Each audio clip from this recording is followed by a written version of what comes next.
The island of Sodor was no longer the lively hub of railway activity it once was. The once cheerful whistles of engines like Thomas, Percy, and James had long faded, replaced by the groans of rusting metal and the whispering wind. The trains were abandoned, their paint chipped, their faces grimy, their once bright eyes dimmed with an eerie glaze. The stories of why the railway shut down varied. Some said it was a financial collapse. Others whispered about a terrible accident that claimed the lives of workers and passengers alike, leaving the tracks stained with more than just grease. Whatever the reason, no one dared venture near the derelict station, except for Sam, a curious teenager with a penchant for urban exploration. Sam heard the stories about Thomas and his friends, but dismissed them as exaggerated folklore. One cold November evening, he decided to explore the old sheds, armed with a flashlight and a camera. He stepped through the rusted gates of Tidmouth sheds, his boots crunching on broken glass and debris. The shed was dark and musty. Sam swept his flashlight over the stalls, where the engines once resided. One by one, he recognized their names from the tales. Percy's green paint was peeling, and James's red livery looked like dried blood in the dim light. Then he saw Thomas, or what was left of him. Thomas's blue paint had turned to a sickly grey. His once cheerful face was distorted, the metal warped as if melted by an intense heat. But it was his eyes that froze Sam in his tracks. They weren't just lifeless, they were watching. He could feel it. A faint sound echoed through the shed, a low, guttural whistle. Sam spun around, his flashlight shaking. It couldn't have been the wind.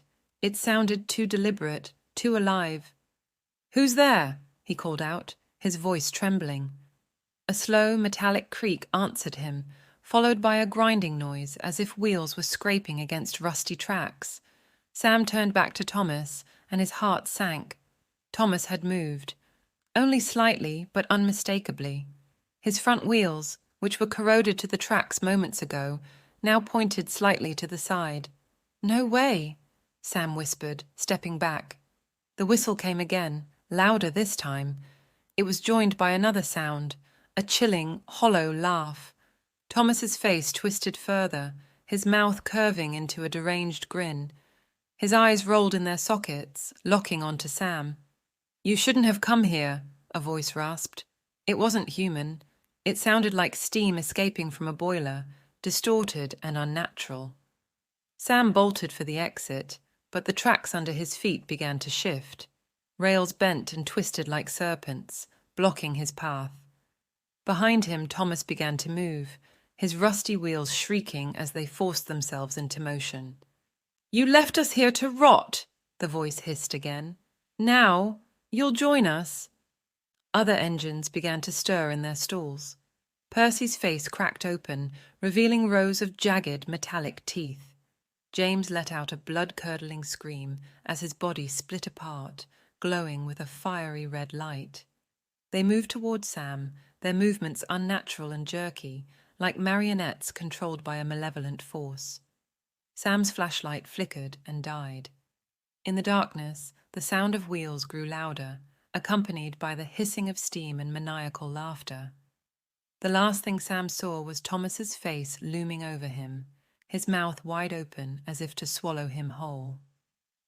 The next day, local authorities found Sam's camera near the entrance to the sheds. The final photo showed Thomas, his face a grotesque blend of metal and malice, staring directly into the lens. Sam was never seen again. But sometimes, on cold, quiet nights, villagers say they hear a faint whistle coming from Tidmouth sheds, followed by a haunting voice whispering, "All aboard."